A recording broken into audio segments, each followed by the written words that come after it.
The U.S. reached its $31.4 trillion debt limit on Thursday. The White House and congressional Republicans have yet to agree on a path forward. President Biden says a sit-down with House Speaker Kevin McCarthy needs to happen. Don't confuse the national debt with debt reduction on a yearly basis. The debt we're paying on, and we're going to have a little discussion about that with the new majority leader of the House. If we don't meet our national debt and renege on the first time, we have a calamity that exceeds anything that's ever happened. Speaker McCarthy responded in a tweet saying, quote, President Biden, I accept your invitation to sit down and discuss a responsible debt ceiling increase to address irresponsible government spending. Let's bring in Greene. She's a senior fellow at Brown University and global chief economist at Kroll, which provides independent advice and risk analysis for businesses. So what's the impact of the debt ceiling stalemate on someone's personal finances? So if we get towards the ultimate limit, and there are a lot of mitigating factors the government can implement to delay that, and sure enough, Secretary Janet Yellen is already doing that. But if we actually hit the limit, and it seems like we might actually default, the closer we get to that moment, sometime in July or August probably, the higher borrowing costs will probably go on U.S. debt. That means borrowing costs for regular people will go up too. So credit card rates, car loan rates will also rise. Also, as people get worried, equities will fall, so people will be feeling that in terms of their wealth effect. If we get really close to defaulting on our debt and not raising the debt ceiling, there might be a flight to safety temporarily.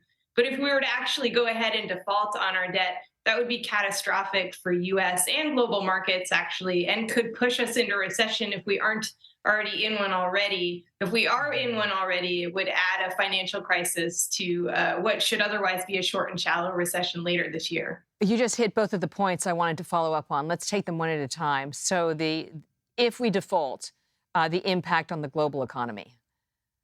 So if we default, then our borrowing costs will go up. The U.S. will be downgraded, which also happened in 2011, even though we didn't default then.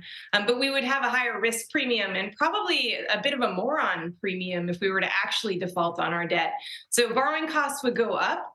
Equities would certainly fall. And then it depends on what the Fed does about it. The Fed could step in if markets stop functioning and provide quantitative easing. So actually, all this turmoil could be managed by the Fed and the credit markets. I also think that the government would end up coming up with some kind of agreement if we were to default. And part of that agreement would be to make everybody whole, so to pay everybody back who they had defaulted on. So some people wouldn't get paid in the short term, but probably would in the end. And then also, if borrowing costs are going up for companies, they're going to pull back and retrench. And so unemployment might go up as well. So the second point you raised that I want to get to is we're already in a recession. If we default, does it send us into a steeper and longer recession? And what would that look like? Yeah, that's right. So I think we'll probably already be in a short and shallow recession in the second half of this year, when we probably will come up against the hard boundaries of the debt ceiling using all the mitigating factors. So if we were to also then go ahead and default on our debt, on top of that, the moves in the markets would be really swift. The markets are already pretty stressed now, just because global central banks, and in particular the Fed, are withdrawing liquidity. So the market moves would be really sharp. Equities would drop significantly. Borrowing costs would jump significantly. You could end up with a financial crisis. Now, the good news is that the Fed has a playbook already for what to do in a financial crisis. So it could step in with some liquidity operations to help paper that over. But, the Fed's not going to buy up everything. It's not going to buy up junk debt by corporates, for example. So it might not be able to save the day. In which case, the financial crisis, on top of a short and shallow recession, would result in a much deeper, much longer recession. Greene, thank you for your analysis.